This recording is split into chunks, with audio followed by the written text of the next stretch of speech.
فی سبیل اللہ امواتا بل احیاء عند ربہم یرزقون، کہ جو لوگ اللہ کی راہ میں مارے جائیں، اللہ کی راہ میں، تو اللہ کی راہ میں اور دہشت گرد کی راہ میں یہ الگ الگ بات، اللہ کی راہ میں مارے جائیں، وہ تم انہیں مردہ اور مرا ہوا گمان تک مت کرو، سوچ ذہن میں بھی مت لاؤ،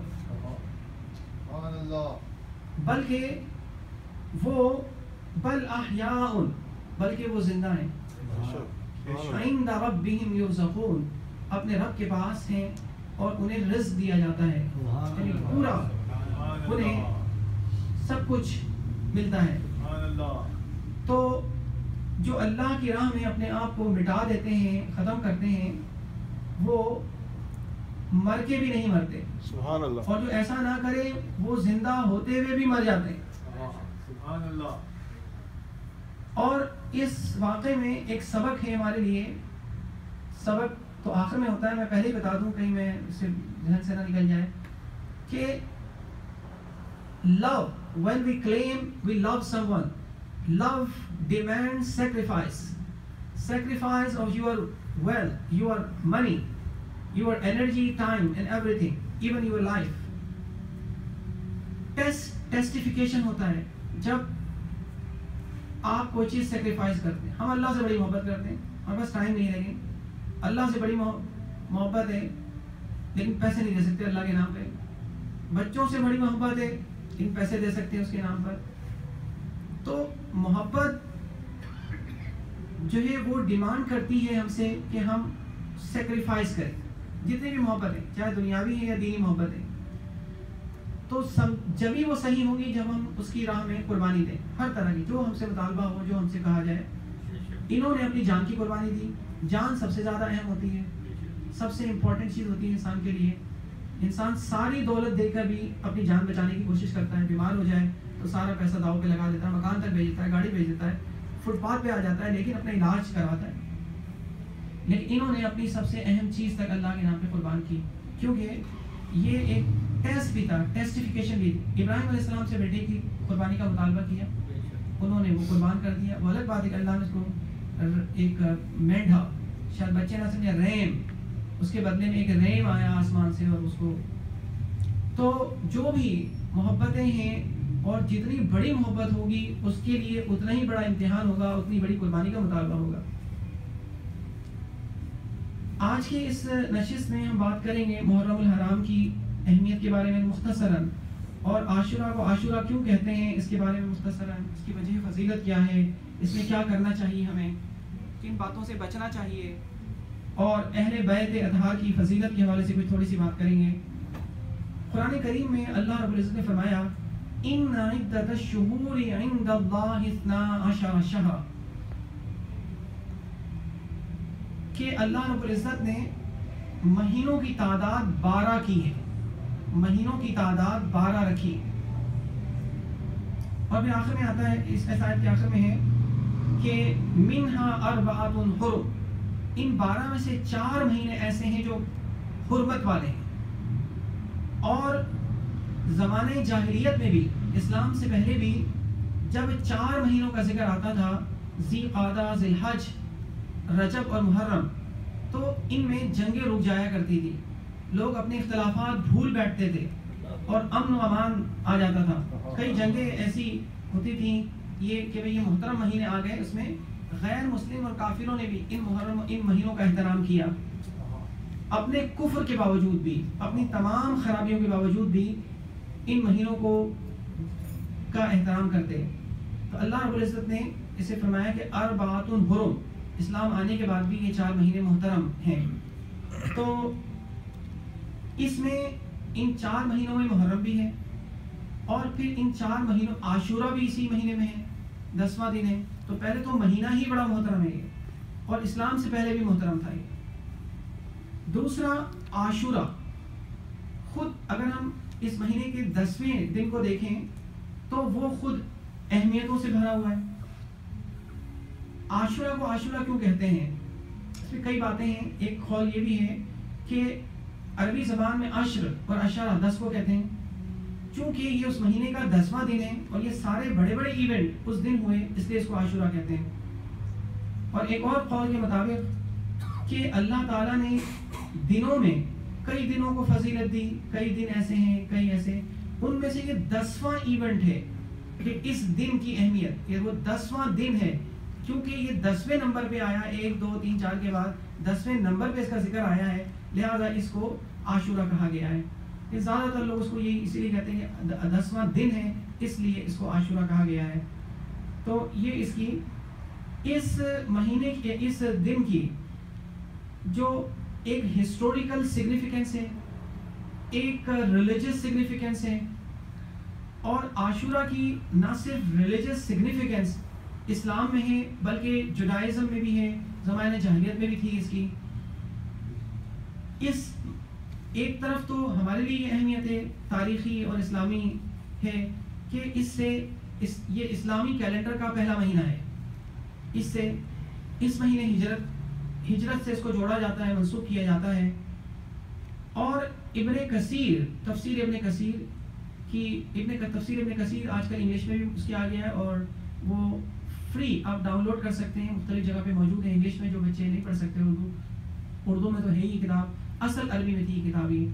تو اس میں بتایا گیا ہے کہ اس دن جو 10واں دن ہے عاشورہ ہے، اس میں آدم علیہ السلام کی توبہ قبول ہوئی اور فَتَلَقَّى آدَمُ مِن رَبِّهِ كَلِمَاتٍ فَتَابَ عَلَيْهِ، تو توبہ کے لیے وہ کلمات سکھائے گئے انہیں، تو اس دن توبہ قبول ہوئی۔ اور طوفان نوح اسی دن تھما، اسی دن وہ عذاب ختم ہوا۔ حضرت موسیٰ علیہ السلام کو فرعون سے اس دن نجات ملی۔ اور اس کے علاوہ حضرت عیسیٰ علیہ السلام کی ولادت کے بارے میں کہتے ہیں اسی دن ان کی ولادت ہوئی۔ حضرت سلیمان علیہ السلام کو اس دن تخت ملا۔ یہ کربلا کے واقعات سے پہلے بھی اس دن کی اہمیت ہے، اور پھر جب یہ واقعہ پیش آیا تو اس سے اس کی ایک نئی جہت متعارف ہوئی اور ایک نئی چیز اس کے اندر شامل ہوئی۔ لیکن اللہ رب العزت نے پہلے سے ہی اس دن کو بڑی اہمیت تھی، تاریخی اعتبار سے بھی اور مختلف مذاہب کے اعتبار سے بھی، جو جن مذاہب سے تعلق رکھتا ہے۔ اچھا، ایک اور اس کی مذہبی اہمیت ہے، جب 622 عیسوی میں نبی کریم صلی اللہ علیہ وسلم نے مکہ المکرمہ سے مدینہ المنورہ ہجرت فرمائی، تو ہجرت کے بعد مدینہ المنورہ میں آپ نے دیکھا کہ وہاں کے جو یہودی تھے وہ روزہ رکھتے تھے، اور یوم کپور غالباً اس کا نام ہے ان کے روزے کا، یوم کپور، تو وہ آپ نے پوچھا کہ بھئی یہ روزہ کیوں رکھتے ہیں، یہ کیا کرتے ہیں، تو بتایا گیا کہ یہ وہ دن ہے کہ انہوں سے پوچھا کہ انہوں نے بتایا کہ ھذا یوم، اور غالباً اکرم اللہ موسیٰ او کما قال نبی صلی اللہ علیہ وسلم، کہ یہ وہ دن ہے جس دن اللہ نے موسیٰ علیہ السلام کو فرعون سے نجات دی تھی، اس لیے ہم شکرانے کے طور پر روزہ رکھتے ہیں۔ آپ نے فرمایا نحن اولا بموسیٰ منہم، ہم ان لوگوں سے زیادہ موسیٰ کے شکر ادا کرنے والے کے بارے میں حقدار ہیں کہ ہم روزہ رکھیں، ہم ان کی نجات پر شکر منائیں، ہم زیادہ حقدار ہیں، چونکہ ہماری جو مونوتھیسٹک جو ریلیشن شپ ہے وہ ان سے زیادہ اسٹرانگ ہے بنسبت اوروں کے۔ تو مونوتھیسٹک ویژن اور مشن ہمارا اور ایسوسیشن اور ایفیلیشن یہ زیادہ کلوز ہے بنسبت، تو لہٰذا ہم زیادہ حقدار ہیں کہ ہم اس بات پہ اللہ کا شکر ادا کریں۔ اور پھر آپ نے اس میں 2 روزہ 1 کے بجائے 2 کا کیا، تو یہ پہلے سے بھی اس دن لوگ روزہ رکھتے تھے جو آج ہم عاشورہ پہ روزہ رکھتے ہیں۔ تو اور آپ نے فرمایا حضور صلی اللہ علیہ وسلم نے اس مہینے کے بارے میں کہ من صام یوم من المحرم فمن کل یوم 30 یوما، کہ جو محرم کے دنوں میں سے کسی بھی ایک دن کا روزہ رکھے گا اس کے لیے ہر دن کے روزے پر 30 روزوں کا ثواب ملے گا۔